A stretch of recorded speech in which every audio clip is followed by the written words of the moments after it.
Welcome to Mild Moodcast, a podcast meant to explore mental health through the lens of another human hanging on by a thread. I'm Bianca, a registered mental health counselor intern, soon to be LMHC, here to chat about the topics we don't get enough of. So grab your headphones and let's dive into the crazy world of mental health. It's going to be a wild ride. Hey guys, and welcome to episode 3, Unfinished Pursuits. I'm really excited to be back for a third episode. Man, I know that technically this was supposed to be the 4th episode, and again, I got sick, so unfortunately I was not able to. And last week I was able to do it. This week I feel pretty good about it, so thank you for understanding me being down an episode. So, unfinished pursuits, what the heck is that supposed to mean? Let's jump right into it. In today's episode, we'll be discussing hyperfixation. Yep, that's right. Being fully immersed in something that interests you. Now, if you're watching this video, you might realize, hey, this is a different quality. Hey, you're in a completely different spot this time. I am. Last time I did this recording, I used StreamYard. It was cool, but it faked me out. I thought it was going to be horizontal. It lied. It uploaded differently. So I finally got my chair set up.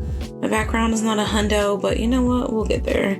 So back to the topic. And again, thank you for coming back. If you've been back, you're great. This is your first time listening. Thanks for being here or watching. So hyperfixation and hyperfocus are very close in definition, right? They're often used interchangeably by people. And, hyperfocus is a heightened state of focus, whereas hyperfixation is an intense, prolonged state of concentration on a particular activity or an object. So I'm actually going to get into the things that we hyperfixate on and foods that we hyperfixate on. So let's talk examples. Hyperfixation looks a lot like losing track of time. Doing something, you're so immersed in it that hours are going by. For a lot of people, that might be social media. Being detached from your surroundings, not hearing things. You might start watching a TV show and someone has to call your name 4 or 5 times before you, someone is talking to me, right? Getting caught up by minor details. Just kind of blazing through the entire path. Yeah, it counts. And struggling to stop or switch activities. Having to do that interruption, which I talked a little bit about in the last episode. So people with ADHD are always seeking the next shiny thing. I used to tell people, I have shiny syndrome before I even knew that I had ADHD, before I even really knew what ADHD was, right? We are constantly wanting to learn and do, and it feels super exciting when we get a lot of instant gratification, right? Until we don't. So I might start something new and it's making me feel really good. And then suddenly I run out of that really good feeling. So of course there's both good and bad when it comes to this. So if we look at the good, it can cause feelings of happiness. Who doesn't love a good ray of sunshine? It can lead to satisfaction.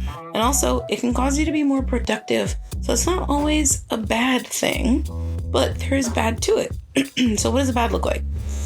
Sometimes it takes more effort than you can afford. I think a lot of people forget this one significantly. And you might start to neglect yourself. You might start to neglect your tasks, your responsibilities. All of a sudden things are boring. They're taxing. We become impatient. And then one bad day turns into, I can't do the thing. I'm having a bad day, and now I have no more energy for this thing that has now become a taxing project. So it's not always easy to continue things that we really enjoy. If you notice that you're a person that has a lot of hobbies, I start one hobby, I don't finish the hobby. I start one hobby, I don't finish the hobby. It's because we are putting too much weight on the beginning of those projects. Again, we are shirking the things that we need. I'm not eating on time. I'm not paying attention to making sure that I'm paying bills. I'm not paying attention to what time I'm supposed to pick a person up or have somebody come to my house or things like that. So, it's really exciting because we're like, yeah, I'm doing all these things and it's making me feel really good. I start a new business and my business is going great and I get sales until I don't. Or I have my business and I'm making sales and everything is sold out. And now I have to go back individually one by one and put the prices back and put how many I have of each thing or take new product pictures. And it all started really fun and really interesting, but now it's just hard. It's not fun anymore. I've run out of my steam because I gave too much of myself to the thing. Hopefully that resonates or that makes sense. I have a lot of people tell me, I start all these different things. I love to do crafts. I start one craft, I move to another craft, I move to another craft, I move to another craft, and next thing you know, I don't finish any of them. That's because somewhere it got difficult and your brain said, nope, I don't do this anymore. It's too hard for me. So we'll talk shortly about how to combat that, how to be able to do the thing. In terms of food, hyperfixating might look like skipped meals. I kind of touched on that for a second. Forgetting to eat. And what happens when we forget to eat? We're now out of energy. So if a person begins binge eating, this means that they're overeating as a stress response or a way to cope with emotions. A lot of times it's strong emotions. They don't know what to do with it, so it turns into a comfort thing. So where do fixations with food come from? This might be because a person strongly prefers a texture. They strongly prefer a flavor. And when we do, we'll forget other stuff. I'm going to continue to eat this thing that's bringing me joy in the same way that we like joy for literally everything else, right? So, picky eating, having difficulties with meal plan and prep because it's now become a taxing thing. So why? Why is it so damn hard? Honestly, stress. Emotional coping. Emotional association. Sometimes people put meaning to food. It becomes a comfort for them. Or they use it as a distraction, which I mentioned comfort a minute ago. But when I say comfort in this context, it might remind them of someone. It might remind them of a time.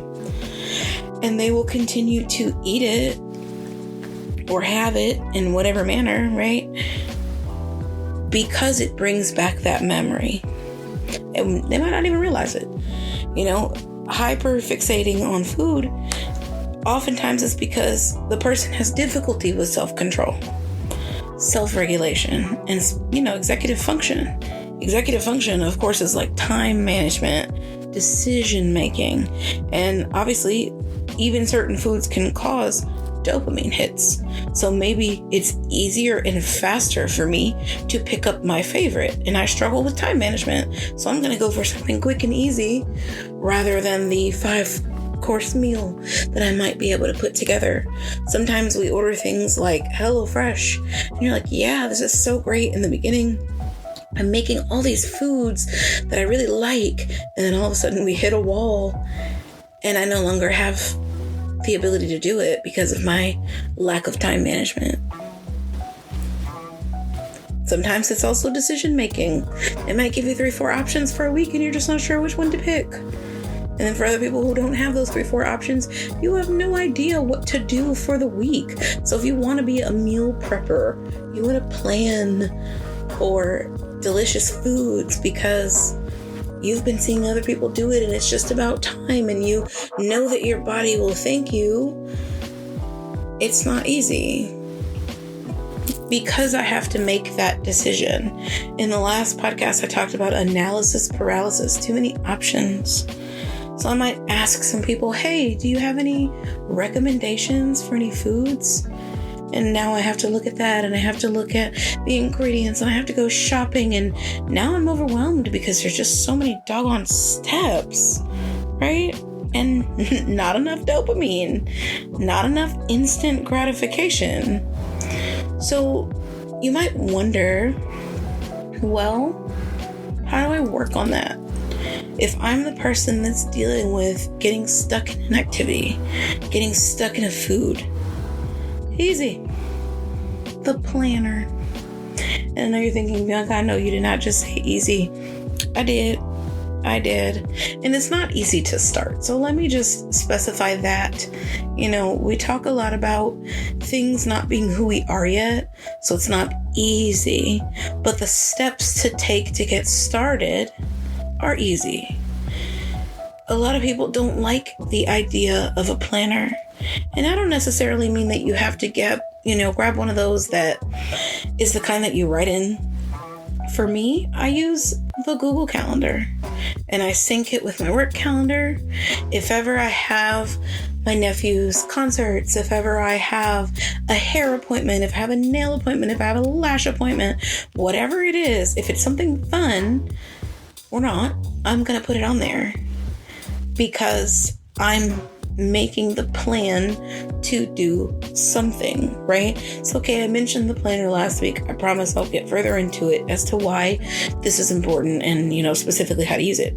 Scheduling and creating healthy boundaries are just so important because if we don't create those boundaries, we're going to run all over them without realizing it. And that's how the burnout and the fatigue and all of these things happen, where we no longer want to do the thing. I don't have it in me because I didn't create a healthy boundary. Remember those anchor activities that I talked about in the last podcast? Those are going to come in handy for this. So we can assign some things to those anchor activities. Those were eating, sleeping, working, right? We can take that new shiny activity and we can make it digestible. I can't say for sure that every one of my episodes is going to be connected to the one before it, but because we're just on this topic of ADHD right now, it's casually flowing. So you kind of need one in order to get to the other. So if you haven't listened to episode 2, definitely go do that because it gives you a better idea of how to start planning. And this is how to add things to that planning, right? So here's a good example of what a schedule might look like. If you say you get home, right, I have dinner, I can schedule 1 hour of the thing. Now, 1 hour might seem small for some of us.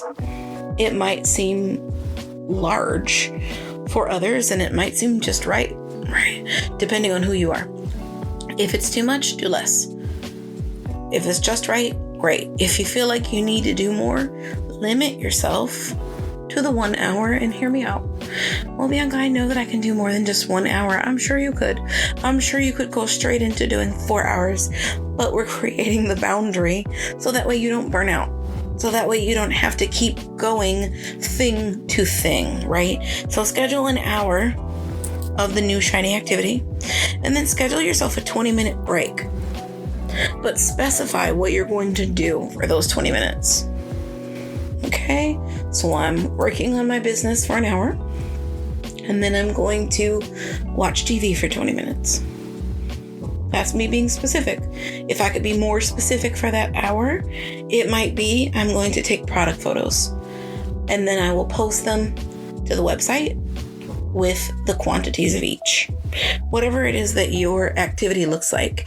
Maybe I'm going to draw for an hour, and however far I get, that's great. If I do some shading, wonderful. If I start to color it in a little bit, that's great. If not, it's okay. You do whatever you can, whatever the activity is, whatever that hour looks like for you. You've given yourself an hour, and now you've also scheduled a 20-minute break. And remember those timers that I told you about last time? When you set your 20-minute timer, set one at 15 minutes. That 15-minute barrier is going to wake you back up and go, oh, my break is ending soon. And then I'm going to have my 20-minute timer. and then I know I stop. So if it's feasible after that, for those of you who like to do more, do another hour or 30 minutes or however long seems appropriate to you. But that doesn't mean go past an hour, because we only did an hour and another hour. So if you want to do 30 minutes, great. If you want to do 45, great. If you can only handle 15, do it. But don't go past that hour the second time. At least not yet. Maybe when you feel like, okay, an hour was cool, but I can do more than that. Pump it up to an hour and a half, right? The first time. And maybe an hour the second time. But we want the boundary in place so that we finish what we started. But after that second half, stop. The problem is a lot of times we don't stop ourselves. So if you have to set literally a timer for an hour because you know you're not going to watch the clock, do that. That's perfectly fine. It's been an hour. I take my 20-minute break. 15 minutes, 20 is almost up. Whatever your timer sounds like, that's just what mine sounds like. iPhones, you know? And now it's time to get back into it. I set another hour, or maybe I just use the stopwatch and I make sure I pay attention to it, because a lot of us will put that stopwatch on and never look at it again, and suddenly it's been over that, right? So the thing about it is, why do we want to limit ourselves? Because if we overdo it, we lose the reward behind it. It's no longer fun. It's now too much, because it started fun and I started with a ton of passion, and now I have zero. And now I don't want to pick it back up again because I don't like it. It's officially too much. So when we set a specific amount of time to do the activity, that excess time can be used to cover small mistakes. So maybe I've decided that, okay, I finished my first little bit and I want to do an hour and a half. And I'm going to spend maybe the first hour working a little further, and that extra 30 minutes, I'm going to review the work that I did to make sure that I didn't miss anything, to make sure that I haven't made any small mistakes. This is the time that I cross-check myself to say, okay, this is good for me to upload. This is good for me to finish. This is good enough to stop here for the day. And of course, you are the master in your own life, so you can determine how many days a week you want to do this. But again, if we overdo it, we lose the reward behind it. So there's nothing wrong with being impassioned. There's nothing wrong with being excited about doing something new. But we wonder why we consistently get stuck in the I just started it and now I can't finish stage, and it's because we're doing too much. So try to knock it down a notch. Hopefully that resonates with you. And you know, when it's all said and done, treat yourself.